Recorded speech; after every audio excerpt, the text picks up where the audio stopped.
Parte 2. Técnicas básicas para analisar a preocupação. 4. Como analisar e resolver problemas de preocupação. Eu tenho 6 servos honestos. Eles me ensinaram tudo o que sei. Seus nomes são o que, por quê, quando, como, onde e quem. Rudyard Kipling. Será que a fórmula mágica de Willis H. Carrier, descrita no capítulo 2 da parte 1, resolverá todos os problemas de preocupação? Não, claro que não. Então qual é a resposta?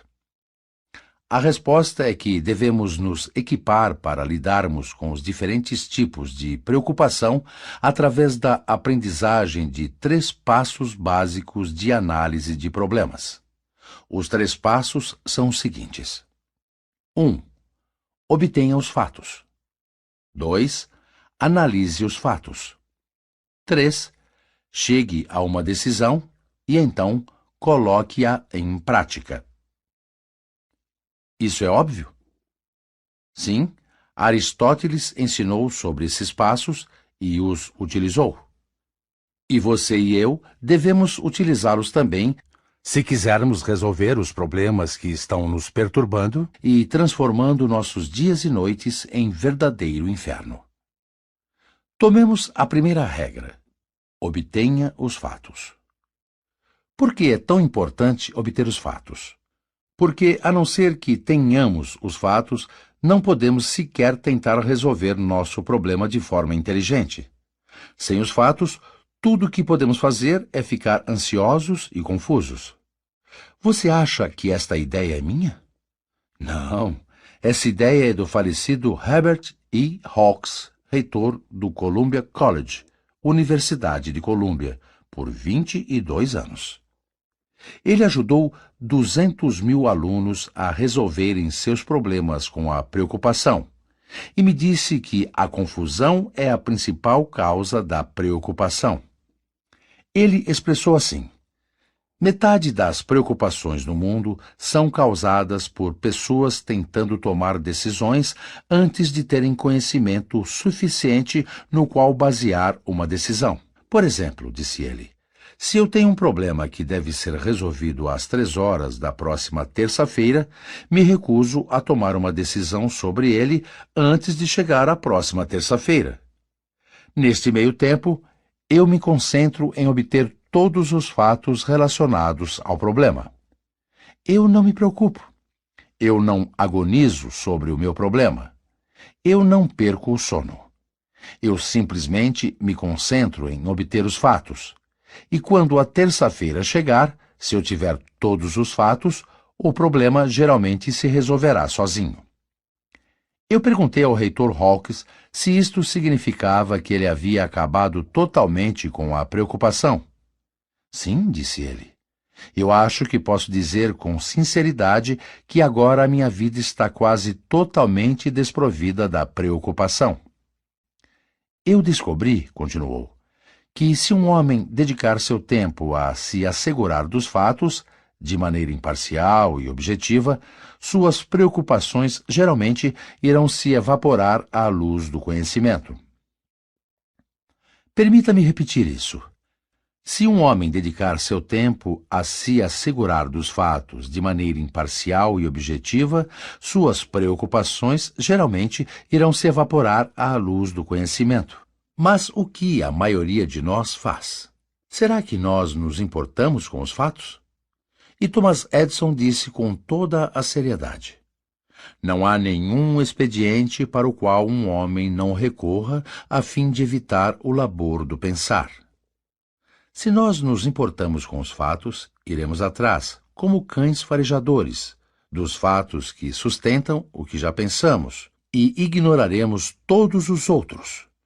Nós queremos apenas os fatos que justifiquem as nossas ações, os fatos que se encaixem convenientemente no nosso jeito de pensar e que justifiquem nossos conceitos pré-concebidos. Como André Maurois expressou, tudo que está de acordo com nossos desejos pessoais parece ser verdade. Tudo que não está nos enfurece. Não é de se esperar, então, que nós achemos tão difícil resolver os nossos problemas? Não teríamos o mesmo transtorno tentando resolver um problema de aritmética do ensino fundamental se prosseguíssemos na suposição de que 2 mais 2 é igual a 5? Embora haja muitas pessoas neste mundo que fazem de suas vidas e da dos outros um inferno pela insistência de que 2 mais 2 é igual a 5, ou talvez 500. O que podemos sobre isso?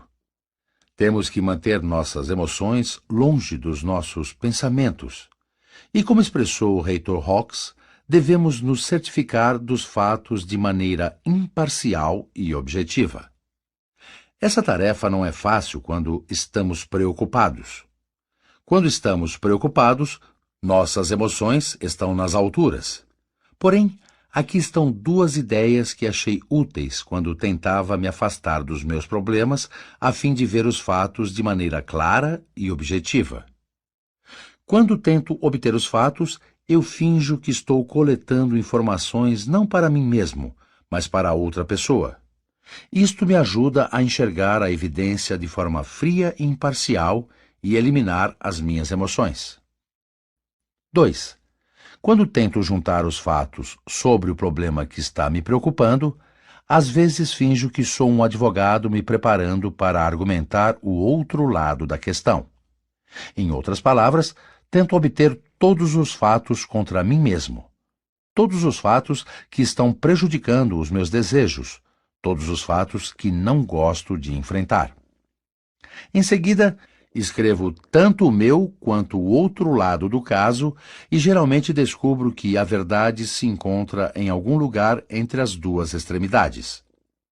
Aqui está a ideia que estou tentando apresentar. Nem você, nem eu, nem Einstein, nem o Supremo Tribunal dos Estados Unidos somos brilhantes o suficiente para chegar a uma decisão inteligente sobre qualquer problema sem primeiro obter os fatos. Thomas Edison sabia disso. No momento da sua morte, ele tinha 2.500 cadernos cheios de fatos sobre os problemas que ele estava enfrentando. Portanto, a regra número 1 para resolver os nossos problemas é: obtenha os fatos. Vamos fazer o que o reitor Hawks fez. Não vamos nem mesmo tentar resolver nossos problemas sem primeiro juntar todos os fatos de uma maneira imparcial. Entretanto, a obtenção de todos os fatos do mundo não nos fará bem a não ser que nós os analisemos e os interpretemos. Eu descobri, através de experiências difíceis, que é muito mais fácil analisar os fatos depois de anotá-los. Na verdade, escrever os fatos em um pedaço de papel e expressar o problema claramente é um longo processo que nos apontará o caminho e nos levará à decisão sensata. Como expressou Charles Kettering, um problema bem expressado é um problema metade resolvido. Permita-me mostrar-lhe como tudo isso funciona na prática. Já que os chineses dizem que uma imagem vale 10.000 palavras, suponha que eu lhe mostre a figura de como um homem colocou exatamente o que estamos conversando em ação concreta. Tomemos o caso de Galen Lichfield, um homem que conheci por muitos anos, um dos empresários americanos de maior sucesso no Oriente. O Sr. Lichfield estava na China em 1942, quando os japoneses invadiram Xangai. E aqui está sua história, exatamente como ele me contou enquanto estava hospedado em minha casa. Logo depois de bombardearem Pearl Harbor, os japoneses invadiram Xangai. Eu era gerente da seguradora Asia Life Insurance Company, em Xangai. Eles nos enviaram um liquidante do exército, na verdade, um almirante, e me deram ordens para auxiliar este homem a liquidar os nossos bens. Eu não tive nenhuma escolha nesta questão. Eu poderia cooperar, senão... E o senão era a morte na certa. Eu passei a fazer o que me mandavam, pois não tinha alternativa.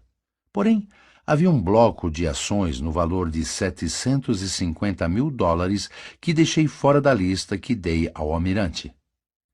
Deixei aquele bloco de ações fora da lista porque ele pertencia à nossa organização em Hong Kong e não tinha nada a ver com os bens de Xangai. Mesmo assim, eu temia ficar em apuros se os japoneses descobrissem o que eu havia feito. E eles logo descobriram. Eu não estava no escritório quando a descoberta foi feita, porém o meu contador-chefe estava lá.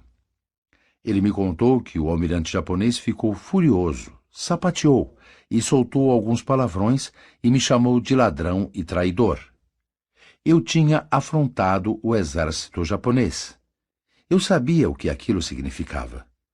Eu seria jogado na casaria central. A casaria central. A câmara de tortura da Gestapo japonesa. Eu tive amigos que preferiram se matar a serem levados para aquela prisão. Outros amigos morreram naquele lugar depois de 10 dias de interrogatório e tortura. Agora, eu havia sido condenado à casaria central. O que foi que eu fiz? Eu ouvi o noticiário no domingo à tarde. Acho que deveria estar apavorado. Eu teria ficado apavorado se não tivesse uma técnica clara e precisa para resolver meus problemas. Durante anos, sempre que eu ficava preocupado, ia para a minha máquina de escrever e escrevia 2 perguntas, e as respostas a estas perguntas. 1. Sobre o que estou me preocupando? 2. O que posso fazer sobre isso? Eu costumava tentar responder essas perguntas sem escrevê-las, mas parei com isso anos atrás. Descobri que escrever as perguntas e respostas clarifica meu pensamento.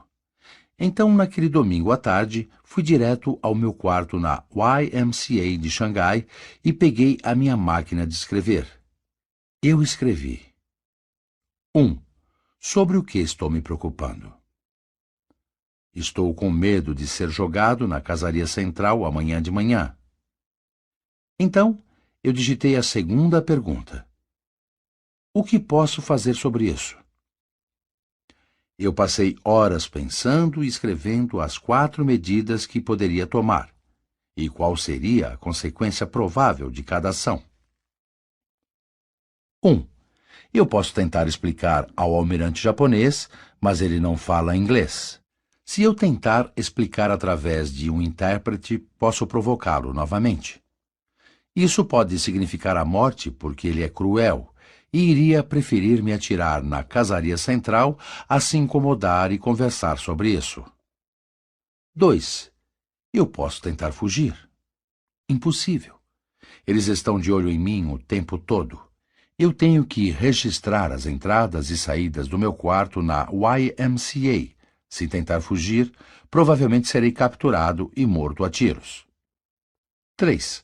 Eu posso ficar aqui no meu quarto, longe do escritório.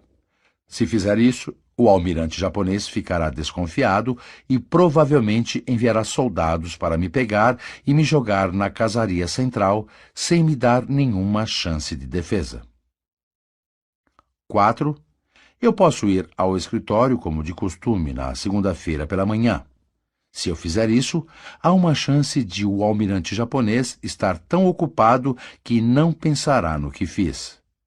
Mesmo que ele pense sobre isso, pode ter se acalmado e não me incomodar. Se isso acontecer, eu estarei bem. Mesmo que ele me incomode, ainda terei uma chance de tentar me explicar. Assim, ir ao escritório como de costume na manhã seguinte e agir como se tudo estivesse bem, me dá 2 chances de escapar da casaria central. Logo após pensar bastante sobre o assunto, decidi aceitar o 4º plano, de ir ao escritório como de costume na segunda-feira pela manhã, e senti um tremendo alívio. Quando entrei no escritório na manhã seguinte, o almirante japonês estava sentado lá com um cigarro pendurado na boca. Ele me olhou como de costume e não disse nada. 6 semanas mais tarde, graças a Deus, ele voltou para Tóquio e as minhas preocupações terminaram.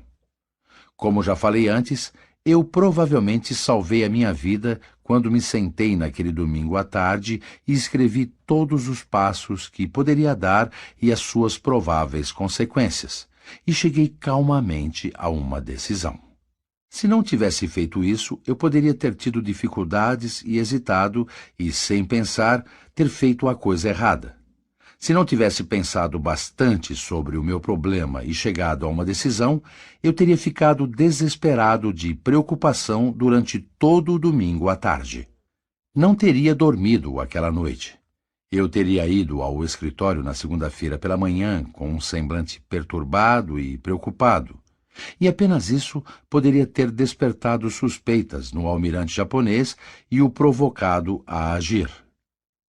A experiência tem comprovado para mim, seguidamente, o valor enorme de se chegar a uma decisão.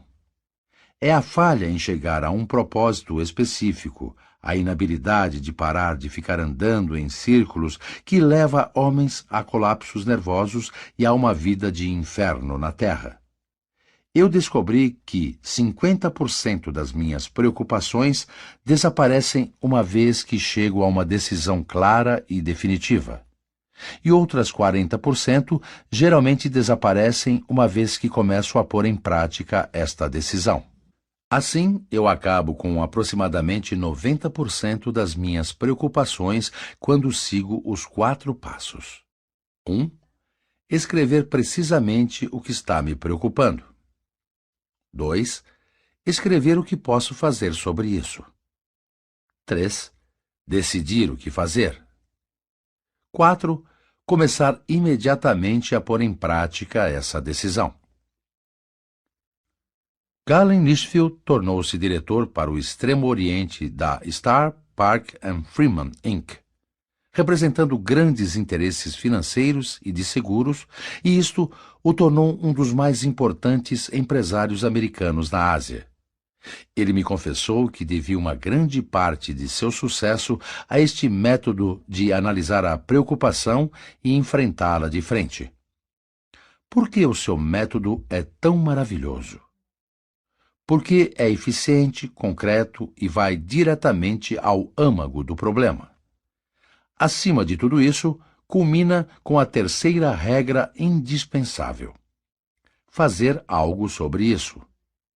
A menos que façamos a nossa parte, toda a descoberta e análise dos fatos se transformam em assobiar contra o vento, um desperdício total de energia. William James disse isso. Uma vez que uma decisão é tomada e a execução é a ordem do dia, descanse quanto à responsabilidade e o interesse pelo resultado. Neste caso, William James utilizou de modo indubitável a palavra interesse como sinônimo de ansiedade. Ele quis dizer que, uma vez que você tome uma decisão cuidadosa, baseada em fatos, ponha-a em ação. Não pare para reconsiderar. Não comece a hesitar, preocupar-se e traçar os seus passos novamente. Não se perca quanto à falta de confiança em si mesmo que gera outras dúvidas. Não fique olhando para trás. Eu perguntei certa vez a Wake Phillips, um dos homens do óleo mais proeminentes de Oklahoma, como ele executava suas decisões. Ele respondeu: eu acho que ficar pensando sobre nossos problemas além de certo ponto irá criar confusão e preocupação. Chega um momento em que muita investigação e pensamento se tornam prejudiciais. Chega um momento em que devemos decidir e agir, e nunca olhar para trás. Por que você não emprega a técnica de Galen Lichfield agora em uma de suas preocupações? Aqui está a pergunta número 1. Sobre o que estou me preocupando? Escreva a resposta dessa pergunta numa folha de papel ou em sua agenda. Pergunta número 2. O que posso fazer sobre isso? Escreva a resposta dessa pergunta numa folha de papel ou em sua agenda. Pergunta número 3. Aqui está o que vou fazer sobre isso. Anote a resposta. Pergunta número 4. Quando vou começar a fazê-lo? Anote a data.